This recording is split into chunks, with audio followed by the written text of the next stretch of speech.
Hello everybody, Dazis here. Very happy to see all of you on the other side of the screen. Today I would like to make a video about new generation of EK water blocks radiators. Previous generation 2, was called EK Coolstream. It was on sale for the longest time, probably 10 years or even more.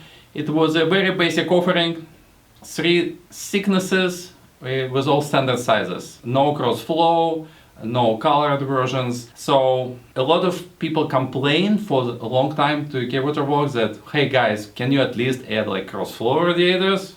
And EK listened and after many years they released a new version of the radiators. They give it a new name, EK Surface, Quantum Surface I would say, and they expand their offering. So what we get now, we still have 3 thicknesses. Slim, medium and thick. We have the same sizes, 100, 140 wide radiators with the standard lengths, and also we get addition of white radiators. I don't have any cross flow on me because there was released but not available yet, and I also don't have a white to show you, but we have all examples for the blacks, slim, medium and thick, and we can look what changed, and this will give a good idea about the entire offering. I also dissect one of the radiators so you can see what's exactly inside and what you're actually paying for. Let's look into model by model in terms of thickness, and then we compare what's happened from generation 2 to generation 3. Let's have a look at the slim version. What's new here? So new name is EK Quantum Surface S, and old name was Coolstream SE.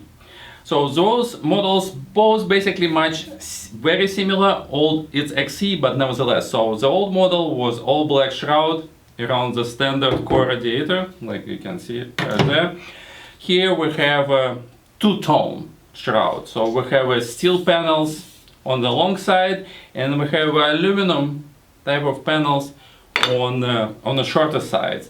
Well, this maybe work in certain situations, maybe not. I would personally prefer the same color for the entire radiator, but because maybe silver accent doesn't really play too much.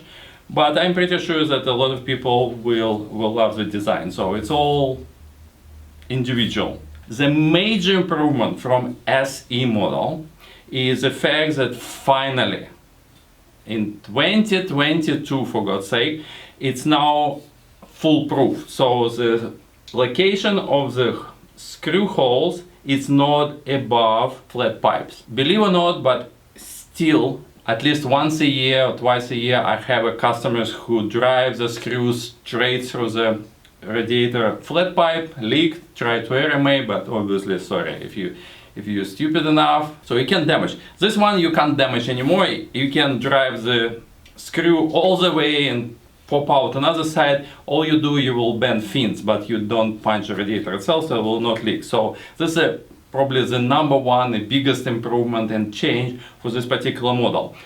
For the core itself, not much changed.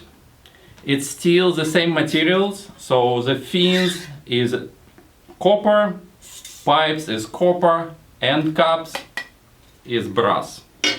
It was same setup as SE, so nothing changed here. In terms of the port, because of the just size of the radiator, it's applicable for any model, any brand. All we have only 2 ports on one side for slim models, so you have to work with that. So it's no other ports anywhere. Because of the change, more fancy looks, it's more expensive than SEs that left us. So for fancier looks, you pay a little bit more extra money.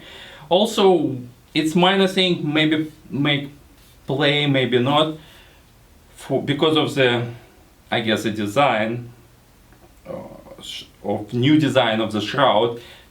The new models is 5mm longer than the old one. Old models, all 3 thicknesses was about 400mm in a length, for example, for triple rod. Now it's like 405. And other than that, thickness is a little bit bigger, so it was 26 millimeters for SE, now it's 30, so a slightly bigger radiator. And also we have a little bit lower FPI, so it's 20, while the SE was 22, but from practical point of view it's basically identical. So that's what we have for SE. Nothing much to tell you about it. Now moving to PE version, which I partially disassemble, you can see here. There's a few changes.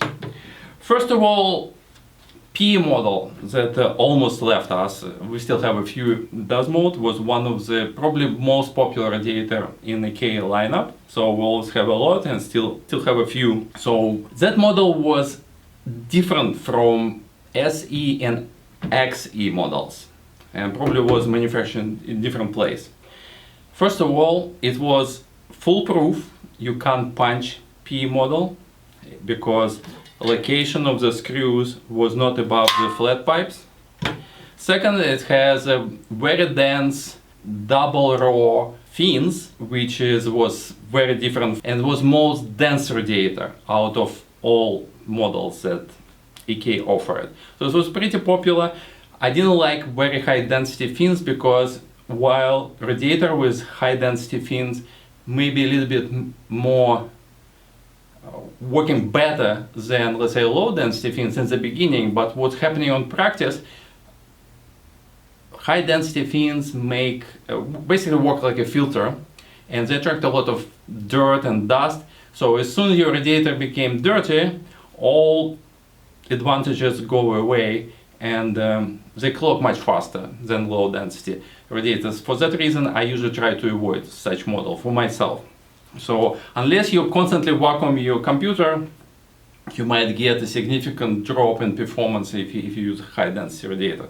So what we have with this P version, updated version, is we went from FPI 38 on PE, now it's only 18, which is, I think, very welcome change. I would rather to use this version versus old PE, and I think that it's a good move from EK side. Also, there's a couple changes from P version. So we have now additional ports. It's a Sigma radiator, it can accommodate additional port. So we have two ports on the short side, which is probably will be beneficial for builds which use like distribution panels, things like this. So you go like straight towards the panel.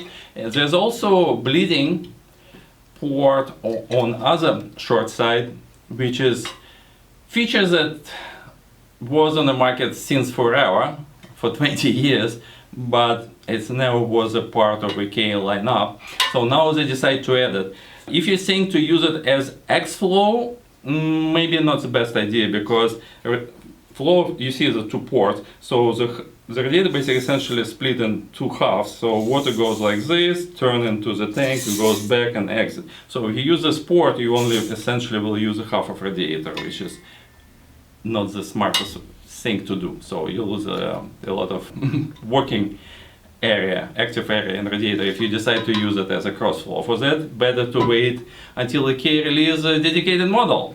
And then you have a port on one side, and also the exit port will be diagonally on this side. So also the design that all water goes single pass, not dual pass.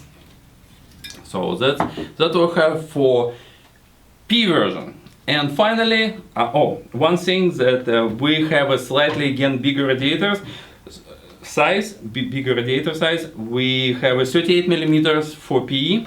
Now specification says 44 millimeters thickness for the new P version, and I already said it's 5 millimeter long as well. So if you have a very tight build and you just replace old version second gen on a third gen, there's potential possibilities that those 5 millimeter can play negative role.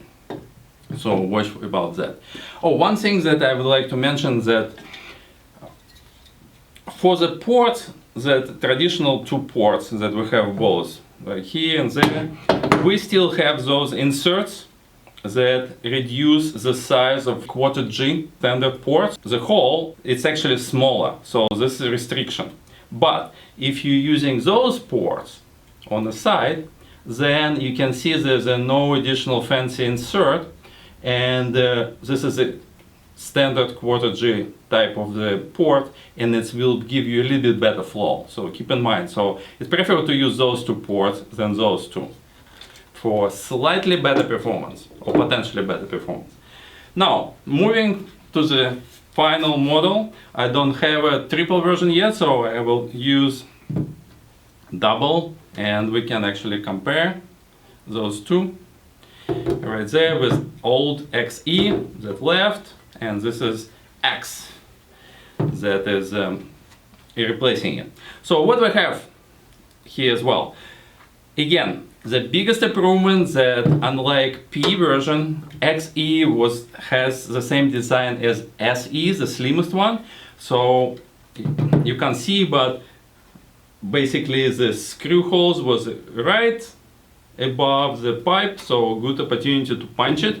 Now it was fixed, it's between pipes, so you can't accidentally punch radiator if you knew, which is great. In terms of the ports, very similar to P, we have a standard ports as usual. We have two extra ports on the short side, and we have a bleeding port on the other side. So it's just a bigger radiator. In terms of FPI, old model was relatively low FPI, it was 16. Now it's slightly more dense, it's 18, but from the practical point, it's basically wouldn't be much difference. And it's also, you can notice that previous two models was bigger. This model opposite, it's a little bit smaller. So this was 60 millimeters for XE, and this is only 58, so 2 millimeters less. Other than that, design is the same. We have a steel panel, pretty heavy. For that reason, new surface radiator feel heavier, but it's not because they have more copper, it's just because they have additional parts. They have a heavy side panels, additional things. So in terms of the core, it's still copper, fins still copper, the same as before, and tanks on both sides are brass. So no changes in materials here at all. So bottom line, what we have with the surface radiators. Now all of them fail safe. You can punch holes. They have more or less unified FPI. Not very low, it's kind of middle, more dense in my books. Also, you have a little bit bigger sizes in terms of the length. The thickness varies, similar to what we had before. X will be a little bit smaller, other two will be a little bit bigger. And also, you will pay more for new radiators. So if, let's say, P that was leaving MRSP was $114, new model that replacing it is $130. So here you go, 15 bucks more for fancy side panels and overall design change with additional ports and things like this. Everything gets more expensive, so hard to complain here, although it's unfortunate. So that's, guys, about new models that I have here. The models I don't have, X-Flow will be very much the same thing, just with the water pass in and out on opposite sides. And we also have a white versions of those radiators, and my understanding is that all is going to be white on them. It's just those side panels. They're black now, but they will be white. The side panels which are short will continue to be those aluminum, like it or not, but that's all you get. Also, it's very easy to remove and easy to paint. It's just a couple screws, so as basic as it gets. So friendly for additional modding in terms of the painting. And well, that's pretty much summarized what we have. I hope you find this video somewhat helpful. I will post it in description. Every new radiator will start showing up in our DasMod store, and you can benefit from it. Thank you very much for watching. I see you soon.